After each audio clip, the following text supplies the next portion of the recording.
দেবী দর্শন হলো আমাদের, দেবী দর্শন হলো। বরাবরই নাট্যচর্চার শীর্ষে নাম রয়ে গেছে উত্তর চব্বিশ পরগনার গোবরডাঙ্গার। আর এখানেই 22শে মে গোবরডাঙ্গা সংস্কৃতি কেন্দ্রে সপ্তকের নাট্য সংস্থা আয়োজিত 26তম নাট্যমেলার প্রথম পর্ব শুরু হয়েছে। এই নাট্যমেলায় উদ্বোধক হিসেবে উপস্থিত ছিলেন ডক্টর শুভ জোয়ারদার এবং সেমিনারে উপস্থিত ছিলেন অভিনেত্রী লোপামুদ্রা গুহনিয়োগী এবং পরিচালক ভূমিষ্যতা দাস। বাঁশিওয়ালা নাটকের যে উদ্বোধনী সঙ্গীত গেয়েছেন তিনি কিন্তু আমাদের সাথে রয়েছেন, কথা বলবো। আপনার নাম? মৃন্ময় ভট্টাচার্য। যে উদ্বোধনী সঙ্গীত গানটা গেয়েছেন সেটা যদি আমাদের একটু শোনান। কচি আছে কাঁচা আছে, আছেন ঢেরাদার বাবু, আছেন ঢেরাদার, ডাকাত আছে মোরল আছে, নাটকটা মজার বাবু, নাটকটা মজার। জেল পালানো একটি ডাকাত বাচ্চা পেলে ভাই, ছদ্মবেশে করতো চুরি, বলতো টাকা চাই বাবু, অনেক টাকা চাই বাবু, অনেক টাকা চাই। ওই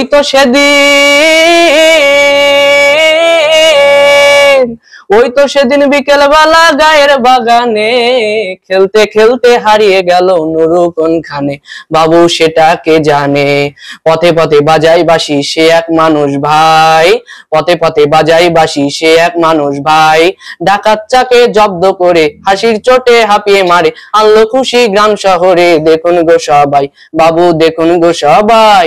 কচি আছে কাঁচা আছে, আছেন ধারাদার বাবু, আছেন ধারাদার, ডাকাত আছে মোরল আছে, নাটকটা মজার বাবু, নাটকটা মজার বাবু, নাটকটা মজার। আমরা এই মুহূর্তে রয়েছে মেকআপ রুমে এবং এখানে কিন্তু আমাদের সাথে অনেক অভিনেতা অভিনেত্রীরা রয়েছে, তেমনি একজন আমাদের সাথে রয়েছে, কথা বলবো। তোমার নাম?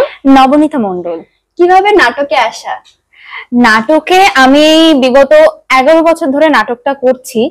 তো প্রথমে যখন খুবই ছোট ছিলাম আয়নার সামনে দাঁড়িয়ে অভিনয় করতাম আর কি, বাড়ি থেকে বলেছিল যে নাটকে ভর্তি করো, এরকম ব্যাপার।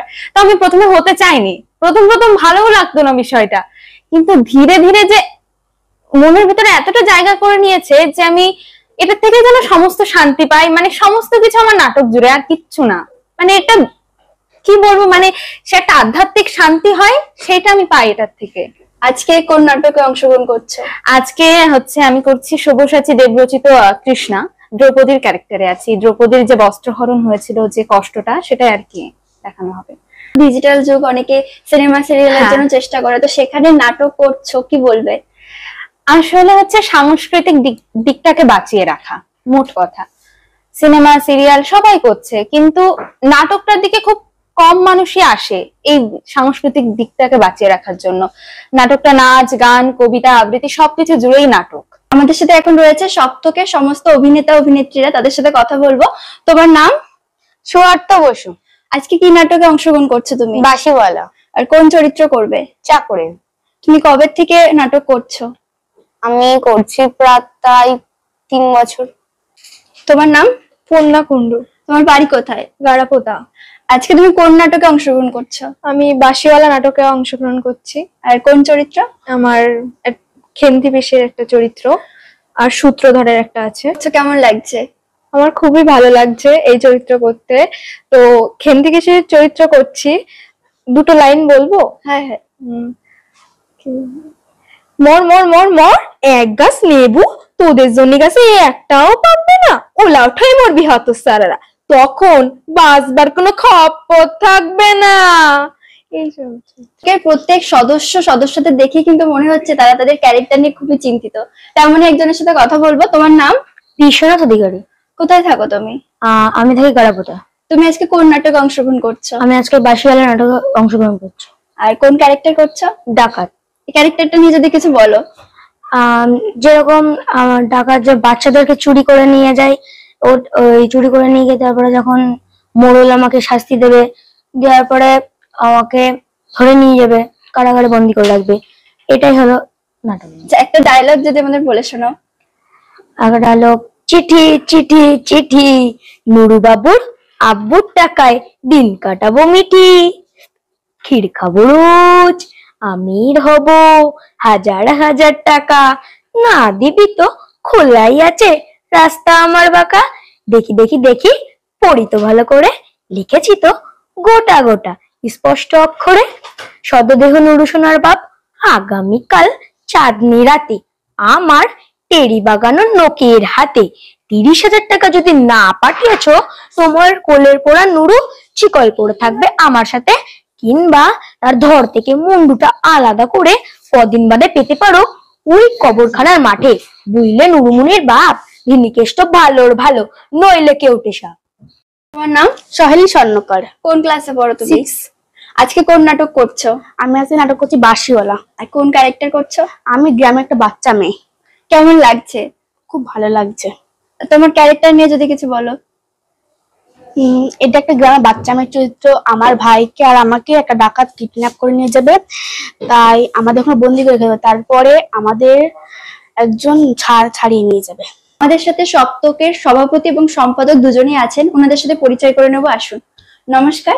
নমস্কার। আজকের এই নাট্যমেলা নিয়ে যদি আমাদের কিছু বলেন। আসলে আজ আমাদের সপ্তকের জন্মদিন। 28 বছর পার করে আমরা 29-এ পা দিয়েছি। অবশ্য আমাদের যা বয়স তাতে 29 বছরই যে আমরা এই নাট্যদলে আছি তা নয়, আমরাও একসময় বড়দের হাত ধরে এই নাট্যদলে এসেছিলাম। আজ সেই বড়রা আমাদের পেছনে অবশ্যই আছেন আশীর্বাদ হয়ে। আমরা দলটাকে চালিয়ে নিয়ে যাওয়ার চেষ্টা করছি। সাথে বড়রা তো আছে, সেই সাথে আমাদের ছোটরা আছে। আজকের জন্মদিনে আমরা গোবরডাঙ্গাতে এখানে আমরা 5টি নাটক দিয়ে আমাদের আজকে নাট্য উৎসবটা সাজিয়েছি। আর নাটকের শুরুতেই একটি সেমিনারের আয়োজন করা হয়েছে, সেটি অনুষ্ঠিত হবে এবং সেই সেমিনারে ভূমিসুতা দাস এবং লোপামুদ্রা গুহনিয়োগী দুজন প্রতিভাবান অভিনেত্রী তাদের আলোচনা করবেন এবং তার পরবর্তীতে একটি পুতুল নাটিকা হবে এবং আমাদের দলের 4টি নাটক, মোট 5টি নাটক নিয়ে আমাদের আজকের নাট্য উৎসব। দলের বয়স 29 হলেও আমাদের নাট্যমেলার বয়স কিন্তু 26। 25 বছর নাট্যমেলা আমরা শেষ করে ফেলেছি, আমরা 26 বছর নাট্যমেলায় পা দিয়েছি। আর আজকে জন্মদিনে আমাদের সেই নাট্যমেলার প্রথম পর্ব। নমস্কার। গারাপোতাতেও তো যথেষ্ট নাটকের পরিচর্যা করা হয়, তো সেটা ছেড়ে গোবরডাঙ্গাতে নাট্যমেলা হচ্ছে, কি বলবেন? গোবরডাঙ্গাতে নাট্যমেলা করার একটাই আমাদের মানে কি বলবো ইচ্ছা বা সেটা হয়েছে। তার কারণ 28 বছর আগে মাননীয় শ্রী আশিস দাসের হাত ধরে আমাদের প্রথম নাট্য উৎসব শুরু হয়। সেই উপলক্ষে আমাদের দলের জন্মদিনটাও তখনই হয়। 1996 সালে আমাদের দলের জন্মদিন 22শে মে। এইবার আমরা বিভিন্ন জায়গায় নাট্য উৎসবটা করি, তার কারণ কি দলের জন্মদিন উপলক্ষে যে নাট্য উৎসবটা হয় সেটাই আমাদের নাট্যমেলা শুরু হয়। বিগত 2-3 বছর ধরে আমরা করছি সেটা। বাচ্চাদের দাবি একটু বাইরে গিয়ে আনন্দ করে নাটক করব। এবার আমরা তো খুব উচ্চমানের দল নয়, একটা ছোট দল। সেই দলের কলস খুবই সামান্য, যথাসামান্য, মানে একদম নেই বললেই চলে। যেটুকু আছে তাই আমরা দূরে দূরে গিয়ে একটু পারফরমেন্স করে নিজেদের আনন্দও হয়, মনের খিদেও মেটে, একটু বাইরের মঞ্চে আমরা অভিনয় করছি। আর গোবরডাঙ্গাতে করার কি একটু তো ইচ্ছা হয় গোবরডাঙ্গার ভূমিতে আমাদের নিজেদের নাটক দেখা। এখানে একটা থিয়েটারের পীঠস্থান যাদেরকে বললাম, মানে আমরা বলি, সেখানে আমাদের মতন একটা দল, সে আমাদের মতন করে নাট্য চর্চা করি, সেটা এখানকার মানুষজনকে দেখানোর জন্য। আর গারাপোতায় সব থেকে বড় কথা, এই গরমে নাট্য উৎসব করা যাবে না। আমরা চূড়ান্ত ভুক্তভোগী। এই 25 বছর নাট্য উৎসব হচ্ছে ভয়ঙ্কর অব্যবস্থার মধ্যে দিয়ে আমরা নাট্য চর্চা করি, কিন্তু সেটা শীতকালে করি। তার কারণ তখন আমরা আনুষ্ঠানিকভাবে সবকিছু অ্যারেঞ্জ করতে পারি, একটা এসি হল নেই। কারণ এই যে ছেলেমেয়েরা অক্লান্ত পরিশ্রম করে নাট্য উৎসবটা আমরা যখন পরিচালনা করি, প্রচন্ড কষ্ট হয়।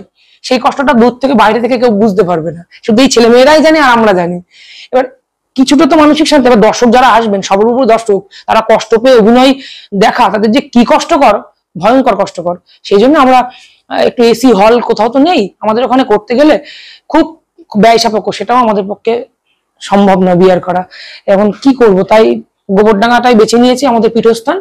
আর সঙ্গে মাননীয় শ্রী আশিস দাস মহাশয় আর গোবরডাঙ্গা নকশা, এরা আমাদেরকে যে কি ভালোবেসে এই কাজটা করতে সাহায্য করে সেটা আমরা বলতে পারবো না। যখনই যা দাবি করি ওনারা করে দেন। আমাদের সাথে রয়েছেন একজন নাট্য পরিচালক ভূমিসুতা দাস, ওনার সাথে কথা বলবো। নমস্কার। নমস্কার। কেমন আছেন? খুব ভালো। আজকের এই নাট্যমেলা নিয়ে কি বলবেন? গারাপোতা সপ্তক 28 বছর পেরিয়ে 29 বছরে পা দিল এবং এটা তাদের 26তম নাট্যমেলা।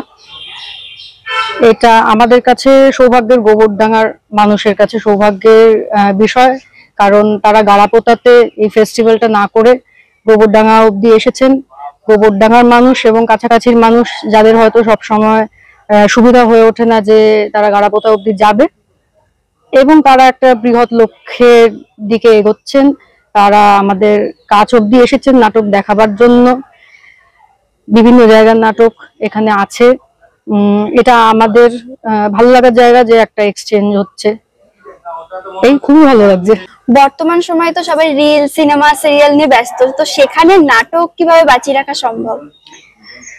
এটা একেবারেই রাষ্ট্রীয় উদ্যোগই বাঁচিয়ে রাখা সম্ভব। কেননা যে কোনো শিল্পই রাষ্ট্রের অনুদানে বা তাদের সাপোর্টেই সবসময় বেঁচে থেকেছে। তবুও যে রাষ্ট্র না কিছু করলে যে মানুষ নিজেদের মতো করে কিছু চেষ্টা করবেন না, এমন মোটেই নয়। যে কারণে নাটকের লোকেরা এখনো বিভিন্ন রকম প্রতিকূলতার পরেও কাজ চালিয়ে যাচ্ছে। যেখানে সবটাই ডিজিটালাইজ হয়ে যাচ্ছে, সেখানে থিয়েটারকে সামনাসামনি থেকে দেখা এবং সামনে বসে সামনে দাঁড়িয়ে কিছু উপস্থাপনা করা, তার মধ্যে যে একটা জীবন্ত বিষয় আছে এবং যে সামাজিক ভাবে যে একটা আদান প্রদানের বিষয় আছে, সেই যে কানেকশনটাকে ধরে রাখার জন্যই আমরা থিয়েটার করে যাচ্ছি এবং ভাবছি যে এটা যত বেশি বেশি করে করা যায়। আজকেও অনেক ছোটদের নাটক হবে, বিভিন্ন বয়সের লোকেরা এখানে নাটক দেখতে আসছেন। তো কোনো এক সামাজিক দায়বদ্ধতা থেকেও মানুষ দেখতেও আসছেন এবং মানুষ করছেনও, এটা একটা ভালো লক্ষণ। থিয়েটারে শিল্পীর শরীরই হলো মূল পুঁজি, আর বাকি সব ইন্টারেস্ট, এই শিরোনাম নিয়ে একটি সেমিনার দিয়ে আজকের এই নাট্যমেলার মূল অনুষ্ঠান শুরু হয়। এছাড়া বিশেষ আকর্ষণ হিসেবে দেবী, নন থিয়েট্রিক্যাল, বাঁশিওয়ালা, সুরের তরোয়াল, কৃষ্ণার মতো 5টি নাটক এই নাট্যমেলায় মঞ্চস্থ করা হয়। ক্যামেরায় পার্থসারথী নন্দীর সঙ্গে অর্পিতা বণিক, দেশের সময়।